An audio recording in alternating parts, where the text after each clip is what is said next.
चला आज मस्त रव्याचे आप्पे करूया। यासाठी मी इथे बारीक 2 वाटी रवा घेतलेला आहे। स्वच्छ निवडून चाळून घेतलेला आहे। त्याच्यात चवीप्रमाणे थोडंसं मीठ घालून घेते।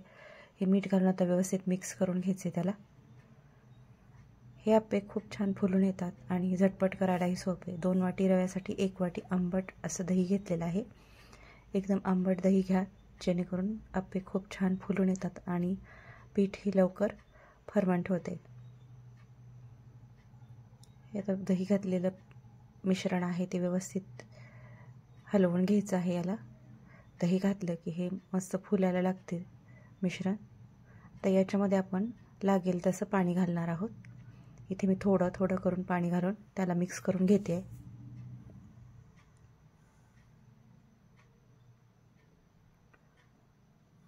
व्यवस्थित ते हलवून घ्यायचे, त्याच्यात गाठी होऊ द्यायच्या नाहीत।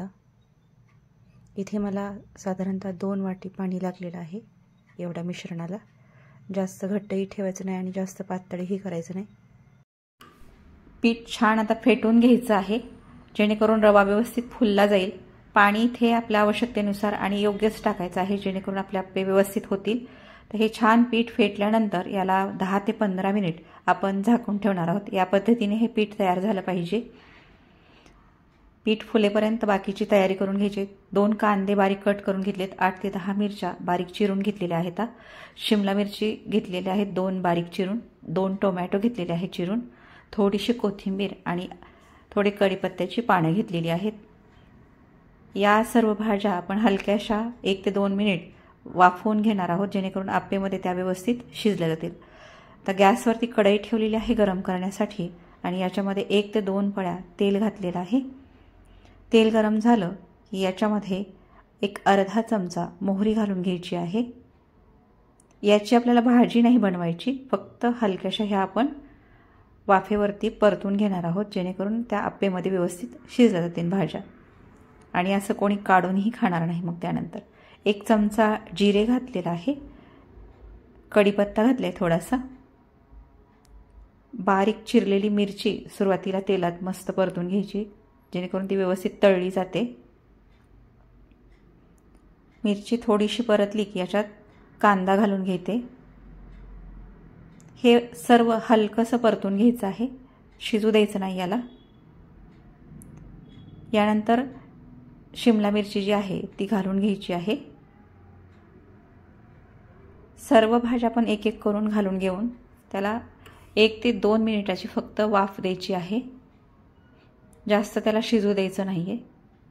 शेवटी टोमॅटो घातलेला आहे।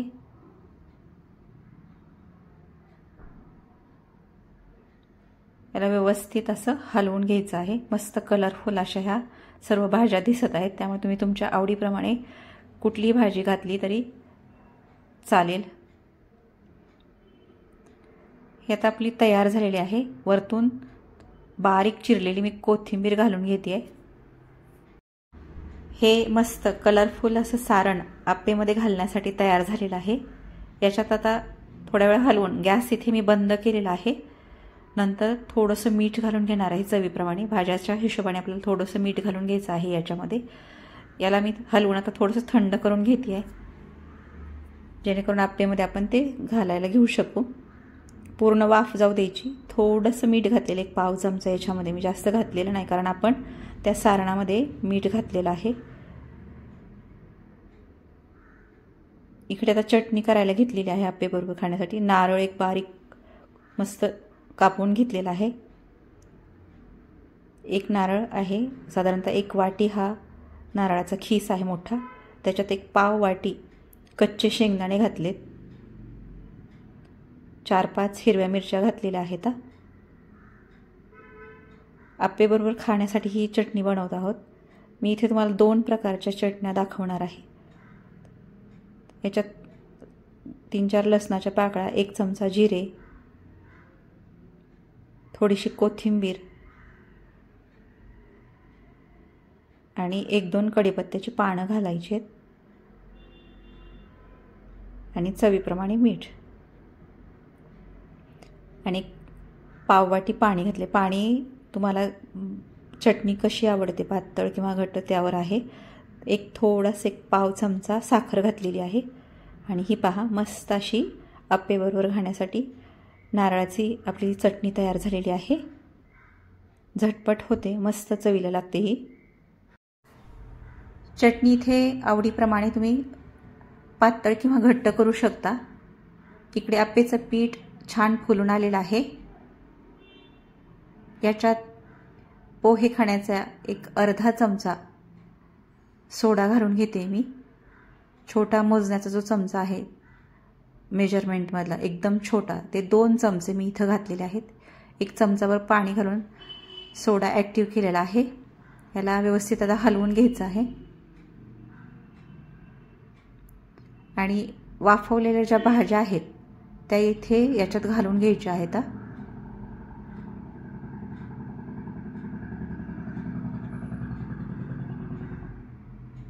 व्यवस्थित हलवून घ्यायचं. नंतर भाज्या वाफवल्यामुळे आप्पे पटकन होतात आपले.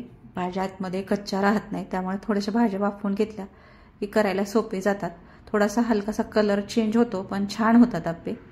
आता आप्पेचं पात्र ठेवलं म्हणजे आप्पेचं पात्र कडकडीत गरम करायचं आणि पाण्याचा मस्त सपकारा मारायचा, जेणेकरून आप्पे आपले भांड्याला चिकटत नाहीत, पटकन ते निघतात.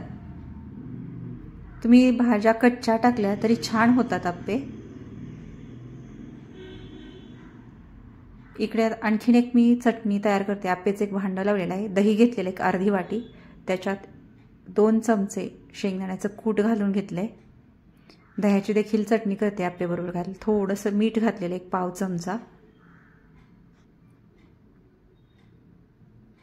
आणि हे व्यवस्थित हलवून घ्यायचं आहे. दह्याची चटणी एकदम सोपी आहे. आप्पेबरोबर खायला ही पण खूप छान लागते, पटकन होते ही. इकडे पहा मस्त आप्पे तयार झालेले आहेत. भाज्या आपण वाफवून घेतल्यामुळे आप्पेचा थोडासा कलर पिवळसर आलेला आहे आपला. भाज्या जर आपण वाफवल्या नाहीत तर मस्त पांढरे होतात आप्पे, पण ह्या वाफवल्यामुळे आप्पेमध्ये भाज्या कच्च्या राहत नाहीत.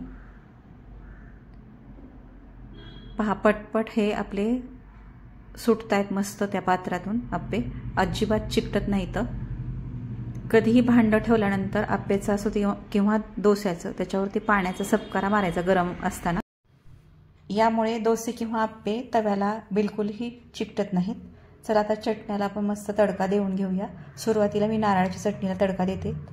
1 चमचाभर तेल घेतलेलं आहे तडका पॅनमध्ये. त्याच्यात थोडीशी मोहरी आणि थोडीशी जिरे घातली. 1 चिमूटभर हिंग घातलेला आहे. मस्त जिरे मोहरी तडतडली की याच्यात वरतून कढीपत्ता आणि कोथिंबीर बारीक चिरलेली घालून घेते. आणि ह्या नारळाच्या चटणीवरती आपण वरतून मस्त छान तडका देणार आहोत, ज्यामुळे या चटणीला आणखी मस्त अशी टेस्ट येणार आहे. असाच तडका आपण दह्याच्या चटणीला देखील देऊन घेतोय. मस्त बघा छान झालेली आहे आपली ही चटणी. दह्याच्या चटणीसाठी देखील 1 पळी तेल घालून घेतलेले. त्याच्यात अर्धा चमचा मोहरी, 1 चमचा जिरं, लसण अद्रकची पेस्ट बारीक चिरलेली, कोथिंबीर आणि 1-2 मिरच्या बारीक वाटून घेतलेला आहे. याचा तडका केलेला आहे आणि ह्या दह्याच्या चटणीत घातलेला आहे. दह्याची चटणी देखील तयार झालेली आहे. आपले आप्पे देखील तयार आहेत गरमागरम मस्त. आणि याच्यासोबत नारळाची आणि दह्याची चटणी खाण्यासाठी आहे. सकाळच्या नाश्त्यासाठी एकदम मस्त असा हा बेत तयार होतो, झटपट तयार होतो. याला पीठ भिजवत बसवायची पण गरज पडत नाही किंवा वेळ घालवत बसायची पण गरज नाही. झटपट होणारा हा नाश्ता आहे. तुम्ही सकाळी किंवा संध्याकाळी दोन्ही वेळी कधीही करू शकता. मस्त अशी रवा आप्पेची रेसिपी तुम्हाला कशी वाटली? मस्त लुसलुशीत असे हे पहा आप्पे तयार झालेले आहेत. माझी ही रेसिपी तुम्हाला कशी वाटली, आवडली तर एकदा नक्कीच चॅनलला सबस्क्राईब करा, व्हिडिओला लाईक आणि शेअरही करा.